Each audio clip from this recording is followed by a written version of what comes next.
Marcos, Evangelho de Marcos, capítulo 12, do verso 41 a 44. Leiamos. Assentado diante do gasofilácio, observava Jesus como o povo lançava ali o dinheiro. Ora, muitos ricos depositavam grandes quantias.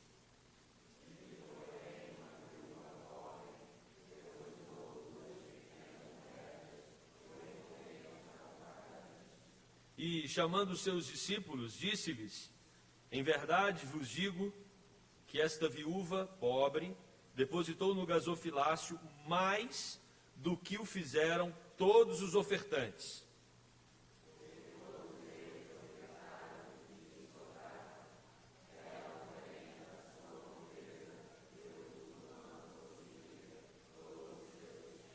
Amém. Oremos. Pai querido, fala ao nosso coração mais uma vez, que saiamos daqui instruídos pelo Senhor, alimentados pela Tua palavra. Oramos em nome de Jesus. Amém e amém. Um dos assuntos mais delicados para tratar na igreja, qual é, irmãos? Dinheiro. Por que será? Por que será? Não é possível entendermos a nossa relação e a tensão que existe hoje para falar de dinheiro na igreja, sem nós checarmos as teologias que estão por detrás. Nós temos basicamente 3 linhas teológicas no Brasil hoje. A primeira delas é uma linha teológica histórica, doutrinária, tradicional, que é o grupo que nós pertencemos, são as igrejas que nasceram na Reforma Protestante. Vou lembrar você da Reforma Protestante. Um dos casos que estimulou, a reforma, o próprio Lutero, foram as indulgências, que era uma maneira de você explorar financeiramente as pessoas por meio da fé. Então era possível comprar lote no céu, era possível obter o perdão dos pecados se você pagasse por aquilo. E esse foi uma das razões pelas quais aconteceu a Reforma Protestante. Nós então pertencemos a esse grupo da Reforma que nasceu lá na Idade Média, no século XVI. Você tem um segundo grupo teológico no Brasil, chamados pentecostais, muito bem representados pela Assembleia de Deus e outras denominações.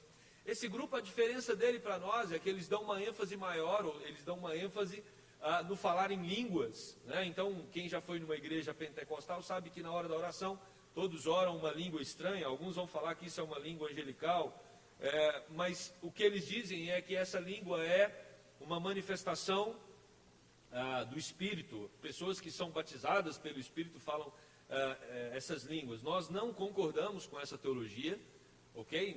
Não vamos discutir ela agora, podemos, num outro momento, tratarmos desse assunto, mas isso nós também reconhecemos como uma teologia periférica. Nós temos um relacionamento cordial e amoroso com os nossos irmãos da Assembleia de Deus, porque entendemos, tanto eles quanto nós, que esse não é um ponto doutrinário central da nossa fé. E outra ênfase que a igreja pentecostal sempre deu ao longo da história foi na cura divina. Então eles enfatizam esses 2 tópicos. Mas aí nasce, há 30 anos atrás, 40 anos atrás, um outro movimento que vem dos Estados Unidos, chamado Teologia da Prosperidade, que ela é disseminada através da igreja neopentecostal. E talvez aqui esteja o problema ou a questão que inflama a relação do dinheiro com a igreja, porque a teologia da prosperidade da igreja neopentecostal, e aí nós não vamos citar o nome da igreja, mas ela é universal no solo brasileiro, essa igreja, ela vem com uma nova proposta, que é uma proposta que explodiu nos Estados Unidos, deu muito certo nos Estados Unidos e veio para cá, que é a teologia da prosperidade, que tem como princípio fundamental pelo menos 2 pontos. O crente não pode nem ficar doente nem ser pobre. Então o crente é rico e saudável. E é claro que se você chega num país como o Brasil, que tem pessoas com dificuldade financeira e também tem pessoas com problemas de saúde, e você vem com uma proposta que a sua fé vai movimentar esses 2 maus e tirá-los da sua caminhada, da sua jornada, muitos abraçam essa fé. Só que essa fé diz que um dos meios para você também adquirir isso é você ofertando grandes volumes de dinheiro. Então, quem dá mais, quem quer muito, dá muito. A relação é essa. Se você quer ser muito abençoado, sua oferta tem que ser maior. E aí, o que acontece? Essa igreja começa aqui no Brasil, e muitos aqui conseguem enxergar claramente o que eu estou falando, né, nos últimos 30 anos, e eles entendem que a propagação daquilo que eles acreditam vai ter eficácia se eles usarem os meios de comunicação. Então, eles já começam comprando rádios no Brasil, depois eles começam comprando também canais ou horários na televisão, e aí hoje nós temos uma nação brasileira com 200 milhões de pessoas que, dentro da casa de cada um, entra essa teologia. E aí você tem uma sociedade que, quando vai refletir a respeito de igreja, o parâmetro que ela tem é aquele que ela absorveu de alguns programas e daquilo que se é falado no Brasil, que tem uma característica de igreja evangélica que explora pessoas e pastores milionários. Qualquer pessoa na sociedade, é claro que não podemos generalizar, mas qualquer pessoa na sociedade brasileira que não é evangélica, ela vai ter na mente dela esse conceito mais ou menos formado. Não, crente, igreja evangélica são pastores que exploram as pessoas. Vamos falar baixinho? Talvez seja isso que os nossos vizinhos pensem da gente. Mas sabe o que é pior? Às vezes nós não sabemos quem somos. Não sabemos quem somos. Por isso o sermão de hoje, ele tem o propósito de nos ajudar a entender quem somos, para você ficar tranquilo e confortável ao conhecer a sua igreja e como ela lida com esse assunto. Para isso, eu vou continuar essa introdução abordando a respeito da Igreja Presbiteriana do Brasil, a qual você pertence. A primeira coisa que você precisa entender é que ela é uma igreja representativa. O que significa isso? A sua igreja, ela é administrada por pessoas que você escolheu para administrá-la, chamado de conselho. O conselho é o grupo de presbíteros com os pastores que a igreja elegeu para que pudesse administrar a igreja, e isso precisa acontecer principalmente fundamentado nas Sagradas Escrituras. A Escritura, a palavra de Deus, é a base da igreja reformada, mas isso também acontece baseado na Constituição da Igreja Presbiteriana do Brasil. Nós temos uma Constituição, você pode acessá-la no Google, só você escrever lá, Manual Presbiteriano, vai aparecer em PDF a nossa Constituição e ali todas as regras para o nosso funcionamento. Então, a nossa igreja, ela é muito amarradinha nesse aspecto, organizada, né, porque ela tem exatamente essa preocupação com a transparência. O nosso conselho, que é representativo, todas as decisões que ele toma são subordinadas ao presbitério, que lê as nossas atas, o livro de Atas e Atos da Igreja Presbiteriana, e nós somos avaliados anualmente a respeito de tudo o que acontece, de tudo que nós decidimos nas nossas reuniões. Segunda coisa que é importante você entender a respeito da sua igreja, até para explicar para alguém que, se porventura questionar você a respeito desse assunto, você tem condições de falar. Primeiro, somos uma igreja representativa. Segundo, existe uma comissão de finanças na igreja que administra os recursos que são recolhidos e conferidos pelos diáconos da igreja. Então você conhece um movimento. Qual o movimento que você conhece? No momento dos dízimos e ofertas, você vem aqui e consagra o seu dízimo e oferta. A partir daqui, o que acontece? Você precisa saber o que acontece. E o que acontece é que nós temos diáconos escalados todo domingo, sempre de 2 ou mais. Esses diáconos fazem a contabilidade daquilo que foi arrecadado. E essa contabilidade, ela é guardada, uma pessoa da igreja, ela vai conferir aquela contabilidade, e depois nós temos uma comissão de finanças que é composta por presbíteros e também por pessoas da igreja que vão administrar esse dinheiro e prestar relatório para o conselho mensalmente. Por que eu detalhei isso para você? Para que você saiba que os pastores da igreja não participam desse processo. Tá? Em momento algum a gente entra em cena, a não ser na hora da reunião do conselho, como membros do conselho, nós ouvimos o relatório da comissão de finanças da igreja. Esse relatório é feito de acordo com aquilo que foi aprovado no começo do ano a respeito das despesas que serão administradas no decorrer do mês e no decorrer do ano. E aí você pergunta, e o salário do pastor? Na igreja presbiteriana, pastor não tem salário, não se usa o termo salário. Olha que termo bonito que a gente tem, côngruas. Chique, né? Pesquise lá no dicionário.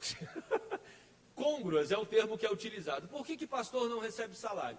Porque pastores não são regidos por nenhuma norma trabalhista. Tá? Nós não estamos subordinados a CLT, nós não temos sindicato de pastores, nós somos missionários mesmo, são pessoas que são separadas para o ministério, e é claro, a igreja cuida dos seus pastores, a igreja trata com dignidade dos seus pastores, via de regra na igreja presbiteriana, isso acontece, existe toda uma preocupação, mas é importante que a igreja entenda que essas côngruas são definidas em comum acordo entre pastor e conselho, antes do pastor ser convidado, dando tanto ao conselho como ao pastor a oportunidade dele não querer o convite, né? Não, eu não quero esse convite porque meu custo de vida é mais alto, ele não vai para aquela igreja. O conselho também pode achar, não, nós não temos condição de... Ou seja, existe um acordo que é feito antes do pastor entrar na igreja. E por que eu estou falando isso? Porque pastor não recebe proporcional à arrecadação. Existe um salário que é votado antes dele chegar na igreja. Essa côngrua é subordinada ao presbitério. O presbitério precisa aprovar esse valor. Então é tudo regularizado, né, na nossa igreja. E não estou falando apenas da igreja presbiteriana da Gávea. Isso acontece em qualquer igreja presbiteriana do Brasil que se estende por todo esse solo brasileiro. Os dízimos na igreja são utilizados para custear as despesas regulares, ou seja, existem despesas mensais, como estrutura da igreja, funcionários, missionários, administração, plantação de novas igrejas, trabalhos sociais, tudo isso que nós nos comprometemos durante o ano como igreja, a gente tem aquele compromisso mensal, tá ok? Isso nós fazemos a partir do valor que a igreja arrecada. Então, o conselho precisa ter muita responsabilidade, porque ele não pode fazer um compromisso maior do que a média de arrecadação da igreja. E quando os irmãos se comprometem com seus dízimos, eles estão comprometendo a custear essas despesas que nós chamamos de ordinárias. E o que são ofertas? As ofertas geralmente são destinadas para situações específicas. Então, quando nós recebemos alguma oferta, essa oferta é sempre destinada para uma situação específica. Por isso, o seu envelope de dízimo, quando você entrega o seu dízimo e a sua oferta, é muito importante que você marque qual é o destino daquele valor que você está contribuindo. Tem aí um quadradinho dizendo dízimo, tem outro embaixo, oferta. É só você fazer um xizinho, né, para que a contabilidade toda da igreja seja descrita ou seja direcionada de acordo com a orientação que você coloca no envelope. Jesus Cristo, ele não teve problema para falar de dinheiro. Hoje a gente fica assim, às vezes sem graça, sem jeito de tratar desse assunto, por causa dessa teologia que foi espalhada e que às vezes causa uma impressão não muito boa da igreja evangélica, mas nós, quando olhamos na Bíblia, percebemos que Jesus não tinha dificuldade nenhuma de falar a respeito do dízimo e a respeito do dinheiro. Ele fala, por exemplo, ninguém podeis servir a dois senhores, porque ou há de aborrecer-se de um e amar ao outro, ou se devotará a um e desprezará ao outro. Não podeis servir a Deus e às riquezas. A gente cresce achando que a briga é entre Deus e o diabo. Jesus vem e ensina para a gente que a briga é entre Deus e as nossas riquezas. Por quê? Porque o nosso coração é um terreno muito fértil para se apegar aos valores materiais. Existem incontáveis pesquisas que falam a respeito desse assunto. E tem até pesquisas falando que muitas pessoas que se tornam religiosas, essas pessoas se tornam mais apegadas aos bens do que quando ele não era religioso. Curioso isso, né? Então nós precisamos entender que esse é um assunto que precisa ser tratado.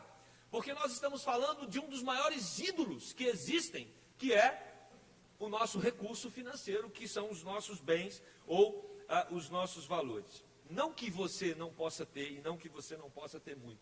A questão não é essa, a questão é o valor que você dá para aquilo que você tem e se você trata isso simplesmente como um recurso que Deus te deu, ou se você trata isso como alguma coisa que controla a sua vida, rege os seus passos e é Senhor sobre você. Outro texto que Jesus fala sobre dinheiro é lá com o jovem rico, quando o jovem rico pergunta para Jesus o que ele deveria fazer para herdar o reino dos céus. Jesus responde para ele: você conhece os mandamentos? Ele diz: conheço. Ele fala os mandamentos, e aí o jovem insiste ainda: o que mais eu devo fazer? Jesus sabia que ele era um jovem apegado aos recursos materiais e muito rico.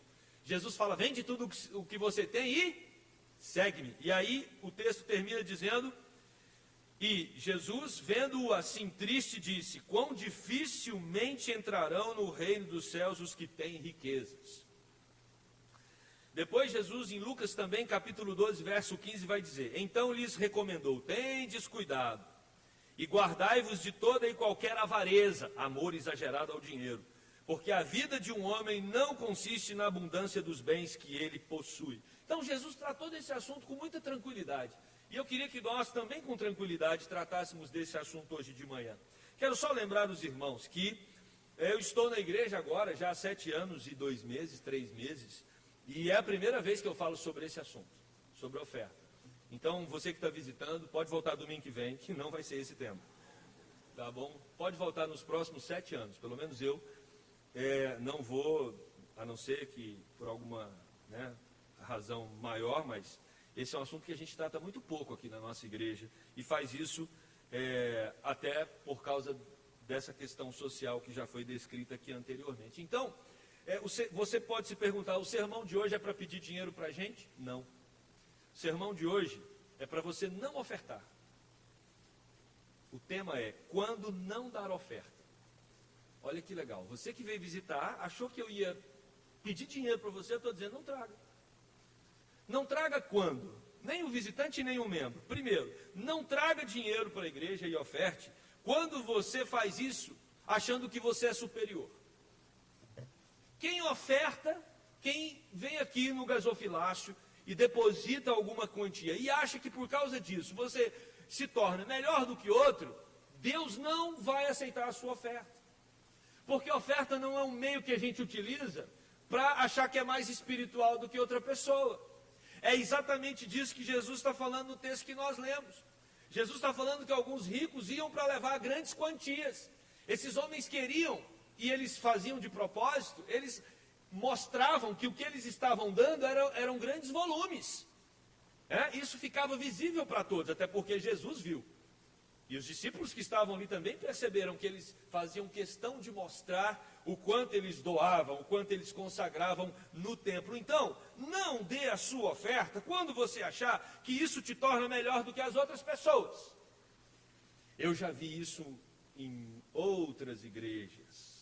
Muito difícil você lidar com uma pessoa que tem dinheiro e às vezes chega para você assim e fala: pastor, estava olhando o templo, a gente precisa melhorar algumas coisas aqui. O que o senhor acha? Pastor, na hora fica o quê? Como você acha que o pastor fica quando o membro fala isso? Irmão, que bênção! Faz o seguinte, pastor, faz o levantamento de quanto vai gastar. E aí o pastor chama a equipe de administração, os diáconos, faz o levantamento, mostra o valor. O indivíduo fala: pode começar a obra, o dinheiro está na conta da igreja. E aí, de repente, em algum momento, esse indivíduo acha que ele se tornou um sócio da igreja. Ele começa a achar que por causa da oferta que ele deu, ele tem mais autoridade para dizer ou deixar de dizer do que os outros membros. E aí o pastor começa a reforma, escolhe um piso, o indivíduo chega: não, mas esse piso não, vamos para outro piso. Não, irmão, mas foi esse o piso que ali dentro. Não, é o outro. Não, irmão, não. Pronto, acabou. A igreja arrumou um sócio. Não é mais de Jesus, agora é de Jesus e de mais um sócio. Porque esse indivíduo acha que por causa da sua oferta, ele está acima dos demais. Ele pode falar mais do que os outros.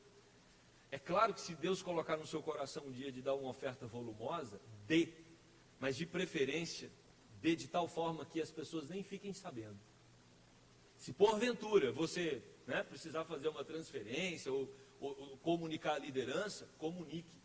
Mas jamais utilize isso para te fazer achar que você é mais do que qualquer outro, porque você deu um valor. Sabe por quê? Às vezes amanhã, no outro dia, esse irmão precisa ser tratado pastoralmente.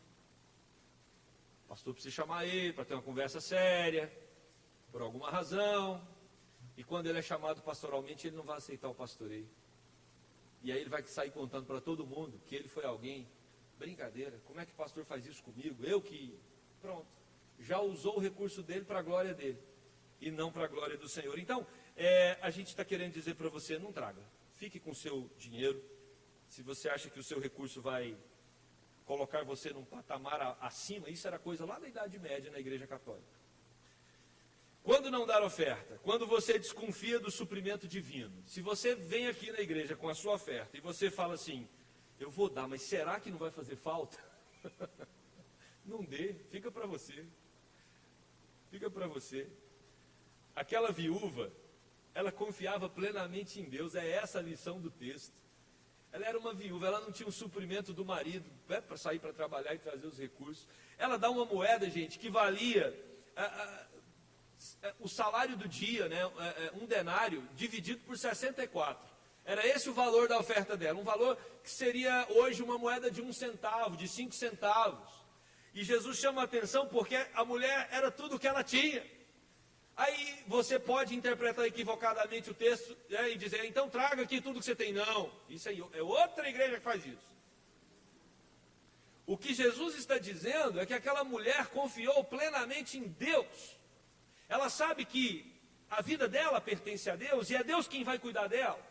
Então, se você acha que o que você oferta vai faltar, né? Ou seja, será que... Às vezes é má administração, né? Mas se você está com medo, não dê. Não dê. Oferta é um privilégio para quem confia no suprimento divino. Quem sabe que está ofertando, mas a provisão vem de Deus. Terceiro lugar, não dê oferta quando for sobra. Deus não precisa do seu resto. Deus não precisa do seu resto. Jesus está dizendo aqui que aqueles homens ricos estavam se vangloriando das suas ofertas volumosas, mas eram sobras. Deus não se interessa pela nossa sobra, gente. Sobra você dá quando você sai da padaria, do supermercado, tem ali alguém pedindo uma esmola, um dinheirinho, você tira lá um valorzinho e dá. Isso é sobra. É isso que você faz com sobra. Deus não é mendigo. Deus não precisa do seu dinheiro. Deus não precisa do seu resto. A relação de Deus com o seu povo na Bíblia sempre foi pautada nas primícias. É o primeiro, é o melhor. Se você não consegue fazer esse movimento, guarde a sobra para você. Não precisa dar para Deus. Quarto lugar, não dê a sua oferta quando ela for dízimo. Dízimo é dízimo, oferta é oferta. Nós temos o nosso envelope. E ele, já falei sobre ele, ele fala claramente sobre isso. Olha, agora vale a pena a gente voltar no texto de Malaquias, capítulo 3, verso 10. Trazei todos os dízimos à casa do tesouro. Trazei todos os dízimos. Então, o dízimo, ele precisa ser entregue de maneira integral. Por quê? Conforme estabelece Malaquias, o povo estava dando a sobra por causa do desânimo espiritual. Então, dar a sobra para Deus é reflexo do seu desânimo espiritual. E era isso que estava acontecendo em Malaquias. A casa do tesouro era onde ficava o dízimo. E dízimo lá não era recursos, não era dinheiro não, gente. Dízimo lá também poderia ser animais, alimentos. Então era um grande depósito. Essa era a casa do tesouro, onde as pessoas levavam os seus dízimos. Esse dízimo era consagrado ali para o mantimento do templo. Então era com o dízimo que o material do sacrifício era adquirido, o sustento do sacerdote, a caridade era feita, ou seja, os trabalhos regulares do templo. Da mesma forma, o dízimo da Igreja Presbiteriana da Gávea é utilizado para as despesas regulares da igreja. Tem que pagar energia, você tem que pagar água, Você tem compromissos com missionário, você tem compromisso com plantação de igreja. Então o dízimo é para isso. E aqui eu preciso tratar de um assunto. Porque a gente às vezes levanta ofertas na igreja, né? Já levantamos oferta para construir um poço artesiano na África, levantamos oferta para os nossos jovens irem em trabalhos missionários em Belo Horizonte, para o INPA, a gente, vez ou outra, a gente levanta oferta. E agora eu quero dar um dado muito curioso para você, dado que já foi discutido na liderança. Você sabia que quando nós levantamos alguma oferta aqui na igreja, o valor arrecadado da oferta, ele é proporcionalmente semelhante ao valor que nós diminuímos na arrecadação de dízimo? Vou dar um exemplo. Suponhamos que nós arrecadássemos 10 mil por mês. Num determinado mês, 10 mil regular. Num determinado mês tem uma campanha. Essa campanha levantou 2 mil. Sabe quando vai entrar de dízimo? 8. Isso acontece com uma certa regularidade. Por isso que às vezes nós ficamos inibidos a levantar alguma oferta específica. Porque isso pode comprometer as despesas regulares da igreja. Ah, que beleza, abençoamos o missionário lá, mas não tem dinheiro para pagar a conta de energia. Não, o dízimo ele tem um propósito específico, manter as despesas regulares. A oferta ela é pontual. Por que nós estamos falando sobre esse tema? Porque quando você vier preparado para dar o seu dízimo, dê o seu dízimo. Porque às vezes você ouve falar da oferta, né, e na hora de marcar no envelope, nossa, eu não vou dar dízimo não, eu vou mandar esse dinheiro lá para a África. Aí muda para a oferta, na hora. E o dinheiro então vai para a África. Não, o dinheiro da oferta é outro.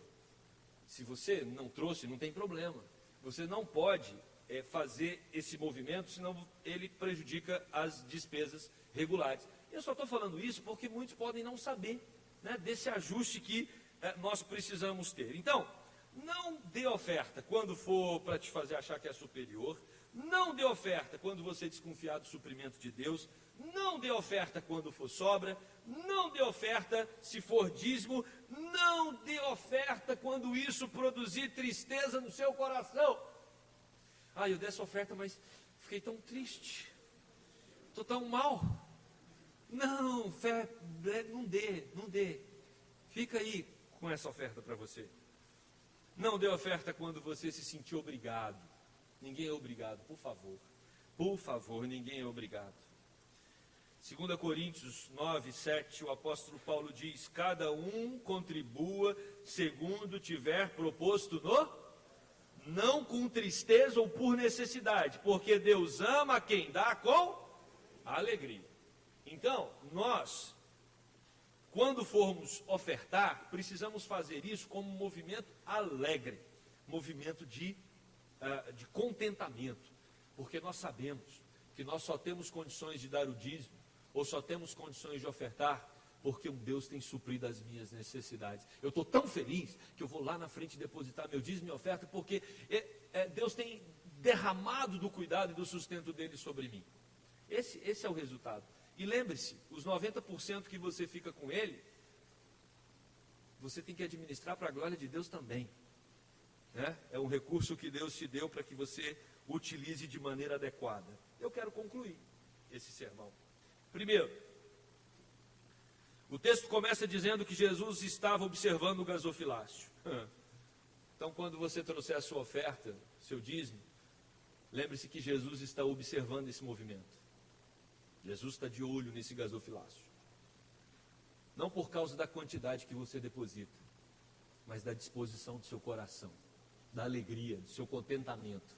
Jesus não está olhando o valor, Jesus está olhando para a sua alma, para o seu coração. Ele te conhece. Segundo,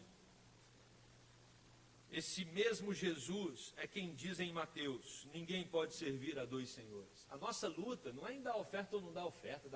Essa não é a maior luta. A maior luta é impedir que o dinheiro se torne o Deus dos nossos corações.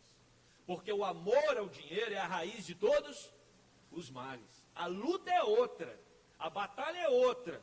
é entendermos que tudo o que temos e somos pertence a Jesus Cristo. Às vezes a gente converte a mente, converte o coração, mas não converte o bolso. E aí, uma última aplicação, visitante. Seja bem-vindo. E todos os demais, jamais se sintam coagidos, aqui ou em qualquer outro lugar, a contribuir.